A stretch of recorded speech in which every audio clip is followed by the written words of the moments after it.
It's in a cloud. It's in a cloud. OJ! It's in the cloud!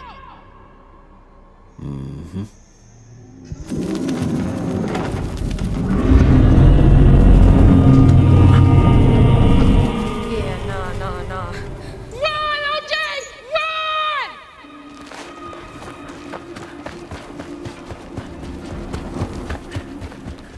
Hi, everyone. Welcome to Picture This Film Review's bonus episode, where this week we are discussing Nope, directed by Jordan Peele. I know we're probably a little late on this, just like by a little bit, but we all watched it, I think, right around the same time. So we were like, hey, let's record a little mini review of this. So we're going to try to keep this short and sweet. And I think we're just going to be going over basics, maybe, or how we felt. Probably no trivia or anything like that about this, but I guess I will go first. Since I'm hosting this episode. I'm Kayla, by the way. Hi, this is Dan, and we have Matt over here. If you're new everybody. to this channel, but if you're not, thank you for tuning in. Thank you for tuning in regardless. Okay, so Nope. Okay, so I think I've seen pretty much everything else that Jordan Peele has put out. And honestly, like, I'm not a huge scary person, but I really enjoy his take on scary or horror or whatever category it falls into, because I respect the perspective that he goes into it. And this was no different. I really liked the cast, and I think that's why I wanted to watch it. And also the idea itself, because it's very ambiguous. You don't really know if it's aliens that you're dealing with or what it is, because the trailer itself didn't really give you a set in stone kind of idea. And I really like going into movies not really knowing what to expect. And this was kind of like that. And you go on a ride till almost the very end, not really knowing the true identity of the creature in this. And still to this point, I think Dan and I really had to Google it to really understand what exactly he was trying to portray. And Dan was saying that it was actually supposed to represent an angel, because apparently in the Bible, we have this idea of angels now, like looking at it here in the 21st century, like, oh, these beautiful creatures with wings, blah, blah, blah. But really in the Bible, they're described as these totally different kind of creatures. Anyway, I'm like going way off topic because I don't know 100% if, whatever, but that's what it had said on the interwebs, and I trusted the interwebs. But I liked it. And I like this take on an alien because it wasn't this whole like alien invasion. This like alien thing was just hanging out, chilling, eating horses and then people. But then like toying with this just group of people. And I really enjoyed that. I don't know what else to say about it. Trying to think what else. It was just cool. They were trying to make a film. It's a film within a film, kind of, is what the one filmmaker was going for, getting that impossible shot. And RIP to him, because it was just really cool. I just really liked the take on it, and I really enjoy Jordan Peele as a director, because, like I said before, he brings a totally different perspective. Because I feel like we've been in this kind of mundane, monotonous kind of horror films, same kind of cliches over and over again. And everything he's put out so far has been something that, except for Candyman, I know he was an executive producer on that. That was a little different than I expected, but everything he's directed has been a fresh idea, and I really enjoyed that. Whoever wants to take the floor. Matt, I'll defer to you this week, sir. Okay. Are we doing? Can we picture ourselves watching this? Oh yeah, totally. And I kind of forgot about this. I guess I'll shove mine in there real quick. I can picture myself watching this again. Do I really think I need a second watching of it? Not really. because I don't really know if it was meant to be like hyper fixate on like certain details, but yes, maybe a couple years down the road, I could picture myself watching this again. Okay. All right. Well, this was interesting to say the least, I thought. It wasn't at all what I really thought it was going to be, which if you had asked me what do you think Nope is going to be, I wouldn't have known what to tell you. So I don't even know myself what I thought it was going to be, but it wasn't what I thought it was going to be. Um, I knew it was alien. Well, I was 90% sure that it was going to be an alien thing. That had pretty much been rumored ever since the first trailer broke on the internet. I thought it was visually very beautiful, very well done. Um, I didn't quite enjoy it as much as I had hoped to. But I did. It still managed to entertain me, and which I think was its goal. Um, it felt and we didn't go into like the trivia and the stats and all that, but Matt's potty meter, it did feel a little long, and I think part of that is because it is a slow burn.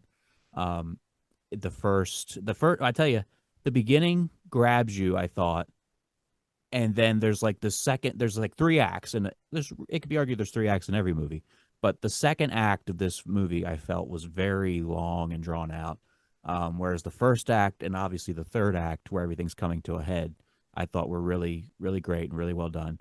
The middle part kind of lost me a little bit, and usually I'm not that guy that's like, oh, this is boring, but I was like, oh, you know, like I just it just wasn't entertaining me as much as I wanted it to. But I thought the acting was well done all the way around. I'm probably going to butcher his last name, even though I got it in front of me. Daniel Kaluuya. Am I right? Am I saying that right? Do you know? Sounds right to me. Okay. If it's not, I apologize. And Kiki Palmer, who are the brother and sister, I thought they played great off of each other. They brought energy to their roles. Um, Overall, it was a decent film. The big reveal I thought was different. I didn't I get like you like the whole angel thing that you just described. I had no idea about any of that, so that makes a little bit more sense now. When I saw it, I was like, oh, that's what they're going for. But um, I and one thing this film did do for me was while I was watching it and while the people were getting sucked up and you saw there's a point where they're like going I'm not going to do that, that's could be just construed as something else, but while the people were going in the stomach, the belly of the beast, I guess you could call it, while all that was happening and while they're on the horses down the ground and trying to get that shot, and I found myself on more than one occasion kind of picturing what would I do in this situation? Not because of the getting the shot, like that had nothing to do with it. I was just like, what if there was a man eating, horse eating alien thing that just traveled the skies every day? What would I be able to feed it? Would I be able to keep clear of it? Would I be able to stay inside? Is it going to rip the roof of the house off? Like it really got my brain going. So for that, I commend it because it really got my brain turning and like, what would I do in this situation? I think, Kayla, I think you hit it on the head. Do I picture myself watching this again? Not well. I don't want to say nope, but not anytime super soon. But it's not because it was a bad film. It's not one that it wasn't. It didn't wow me, and even if it had, I don't think it was one that really needs to be watched over and over again. It's just one that you watch, and then maybe next year, maybe a year and a half or something, you'll watch it again and just be like, oh yeah, this was good, or you'll catch something that you didn't see. But overall, good film. But I actually prefer, and I like Jordan Peele. I didn't even talk about Jordan Peele. God forgive me. Jordan Peele is great. I think he's very very can't think of the word that I want to use, but he's very great in the horror genre. He's bringing a new style to it, bringing something different to it than what we've ever really had before. Um, and I like Us that he did. But I really like Get Out. Get Out, of course, I think everyone agrees was like his breakout. Like that made him, and if nothing, he could do nothing else the rest of his career, and he will go down as a legend for Get Out. Um, but that's where I'm at with it.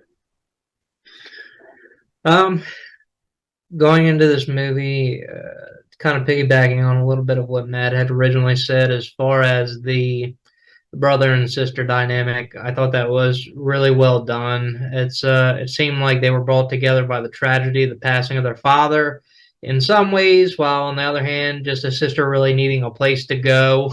And that's true to life. I feel like Jordan Peele's movies have one thing in common.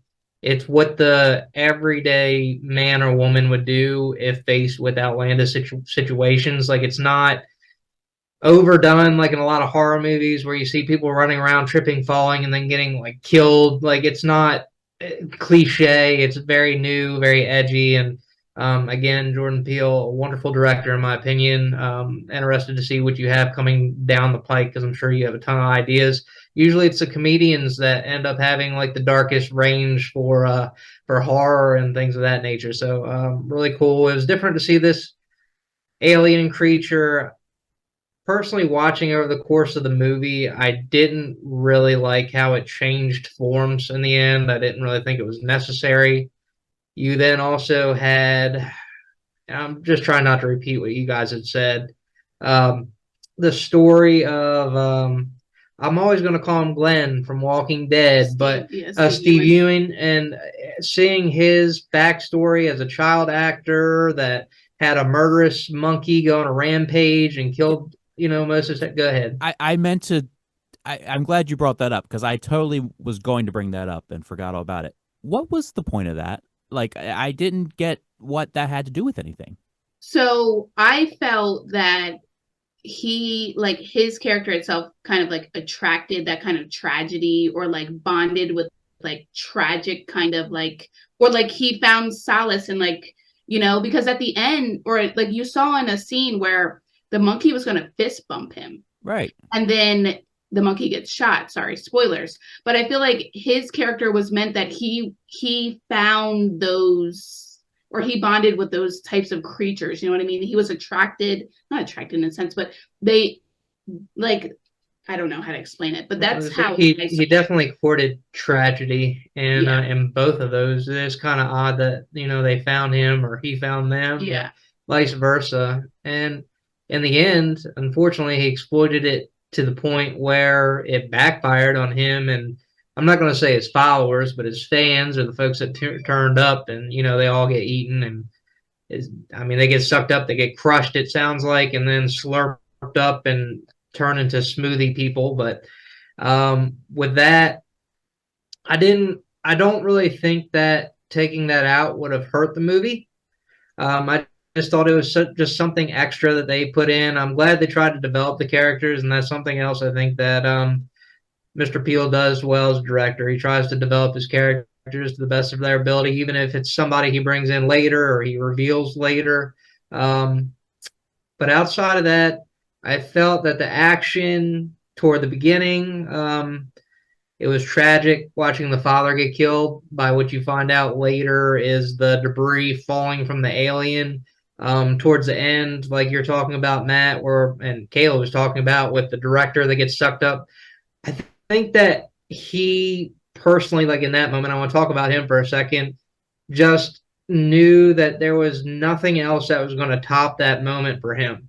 Like, that was the top of his mountain. That was like the pinnacle of his career. And at the end of the day, it didn't matter if he was going to get sucked up because he embraced that. It was just in the act of doing so. That was like his final moment. Yeah. And for him, that was it, right? And I got to give you credit. Like, the one character that's not really put together through the course of this, the sister, is the one that ultimately gets the impossible shot. So really, the buildup for me was it was going to be the brother. I don't know why I felt that way, just that he was going to get everything together. But really, the sister at the end is the one that, continued the father's, not really the father's legacy, but continued the fame of that family. and probably took it to new heights. It'd be interesting to see how that character went after, after this movie was over. The fact that the brother was still alive, or I assume he was alive, was a surprise to me. I thought that he was, done. Also, Angel, the guy that showed up for comedy relief purposes, I thought he was a great fit in the movie. But I do agree. I thought that the shots, the scenery, where it happened, everything that was included was great. I wouldn't have pictured like a frontier town type atmosphere where everything gets going with aliens, but kudos. Is this something that I could picture myself watching again? um probably probably just for the fact that I'm sure that I missed something, and like looking on the internet, you see, oh, it might be represented by this or this or this. It'd be interesting to read through more of those, rewatch it, and kind of get inside the head of Jordan Peele. Like, unfortunately for me, I am like just a casual video watcher. I'm not, a movie critic, and things that might be obvious to movie critics, it's going to take me a little bit more time to pick up on. So, but overall, I did enjoy the film, and I'm glad we got to talk about it. I do want to add, in because you had said something,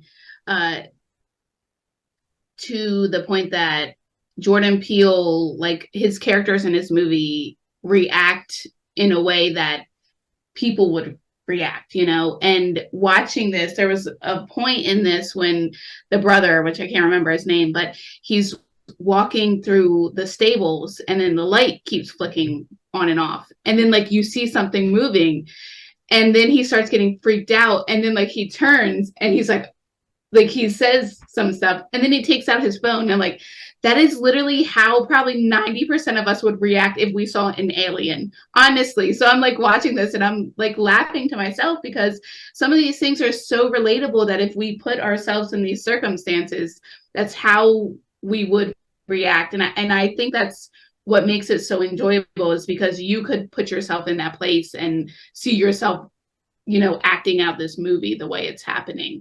And that is really, really nice. I do want to say, I didn't talk about Angel. I loved Angel. And I'm really, because I thought for a moment there that he was going to die. And then he gets caught up in the tarp and the barbed wire, and you're like, oh my God, he's alive, which was amazing to see.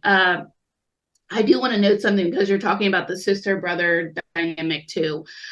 Usually Keke Palmer, who played the sister, I'm not really like a big fan of hers, only because usually in roles like this, a lot of her acting is like overdone. It's like over the top, too dramatic, honestly. But I think the way she acted or acts fit this role perfectly, because I felt like that was actually her seeing some aliens, trying to figure some stuff out, and but anyway, yeah, you had mentioned that stuff, and I just want to say, like, I don't know, like thinking back on it, of course, like I'm just like, wow, picking up on these things, and I'm like, okay, well, yes, it is more enjoyable when you're like trying to remember it, I guess. I don't know, it sounds dumb, but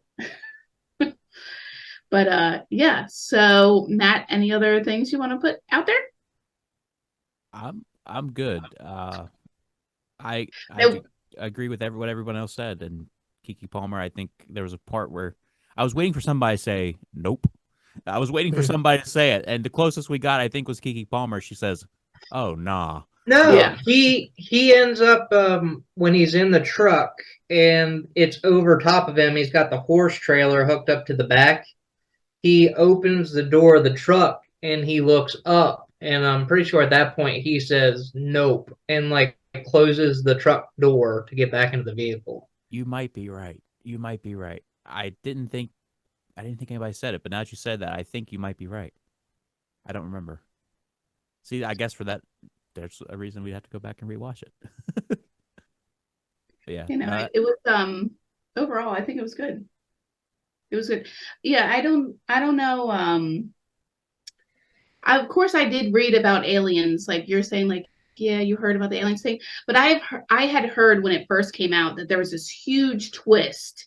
Like I like that was circulating around. There was this huge twist. You didn't expect it. So I guess like that's what was amping me up watching this, like not like, oh my God, it's not an alien, it's not this or that. But it was just a different take on aliens that I don't think we've really seen anything like that, where it's like just one specific targeted alien. Usually when you think about aliens, like alien invasion, alien attacks, Mars attacks. Well, in the beginning, it's built up that way. Like you think you're looking at a UFO. Yes, and it's not a UFO. It's the thing right there. So. Which, like you know, like when you think about it, what if, you know, that's what it is. Like UFOs literally are just like aliens just going around. You know, they are sucking people up. Anyway, it gets your brain thinking. It's like such a cool idea to.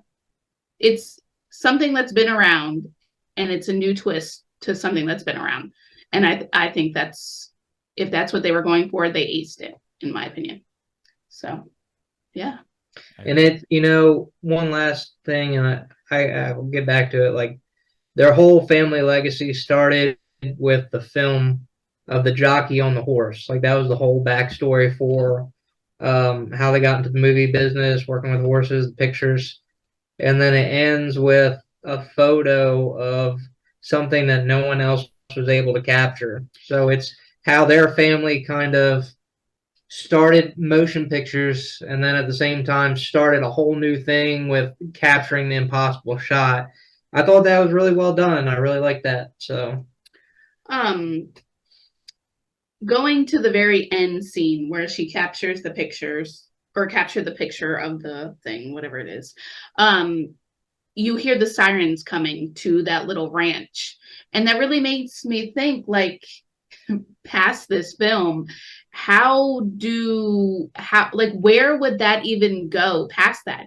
Are they going to like frame her for the murders of the people? You know what I mean? Or would people even believe that this photo, like in the 21st century, this photo is proof? Like to me, it's not. Yeah. That wouldn't be proof enough. It'd probably be easier to disappear 3 people than it would be to convince the entire planet that an alien exists. That's what left me thinking is the aftermath of, would she be able to convince these people that she did not murder all these people? You know what I mean? I don't know. That's really what, when I finished the movie, is thinking about her character progressing. Well, the other piece to this that I guess we didn't touch on, and now that you're talking about this, something about, is that this guy, Steve Yeun, his character had other shows before this with the creature. So people left seeing what happened. Oh, yes. You're right. Yeah, you're because right. he's fed they other saw horses the horse taken. Yeah, right. That's right. So other people knew. Well, yeah, because you had the bike rider coming, you know, like, I guess TMZ. Yeah, like live. I guess he was live streaming it. So I don't know. There's so many questions that, like, hopefully they don't do a sequel, because a sequel, to me, like, when you finish a film, you're supposed to have questions like this. That's the whole point of you watching this. So hopefully Jordan Peele don't do a sequel, because this doesn't need a sequel. That's not what we're trying to get at. We're not giving you ideas. But it's just like, thinking about it, just how would they go on? Anyway, we said this wasn't going to be it's supposed to be mini. So hopefully we're keeping this like 20 minutes max. But anyway, overall, I think it was a very good film. I would watch it, but down the road. It's not really necessary for me to watch it right now again. And it's just like Ed Wood. It's not a film that you need to watch for straight entertainment. I don't know. This one's a little different, but it's just not something that you need. I don't know that I don't know. I'm getting way caught up in this thing. Anyway, I liked it. You should watch it. If you haven't watched it, watch it. Where did we watch it? Oh yeah, we watched it through Matt's Fudo. Anyway, you can rent it if you guys want to watch it. at your local Redbox. Yes, that is true. Yes. But I think if anybody doesn't want to throw in another 2 cents, that kind of wraps up the bonus episode. You can find us on YouTube at Picture This Film Reviews. You can find us on Instagram at Picture This Film Reviews, and also on Facebook as well. We post these bonus episodes on Mondays. We try to keep them short and sweet. And as you can see from this one, each week kind of changes. But but we do touch up on entertainment news at least once a month. But we want to change it up a little bit and give you guys something new to watch each time, so it's not so monotonous. This was a nice little one to watch in between the other movies we have been watching. And also you can find our weekly movie review on Thursdays. So if you want some more, you can see us on Thursday. So usually we have Matt wrap this up. So Matt, take it away. Before I do you guys want a spoiler of what next week's bonus show is going to be? Oh, sure. Yeah, definitely. We kind of already talked about it off air, but since it's next week, I guess we'll talk about it on air. Next week, we're going to do another movie review on a Monday. Oh, we're going to be talking about Hocus Pocus 2. Oh, snap. So by the time that episode drops, it'll already be out. By the time this episode drops, it'll already be out. Yeah. But so that'll give people plenty of time to watch it. But we'll be, when you're watching this, as I'm saying this, next week from when you're watching this, we will be talking about Hocus Pocus 2, which will by then have come out about a week ago. Yeah, don't get confused. It's very confusing. We're not in an alternate timeline. It's just figuring it out. We're in a multiverse. Yes. But no, everybody have a great week. We'll be back on Thursday for Spirited Away. And of course, love one another. Bye. See you guys.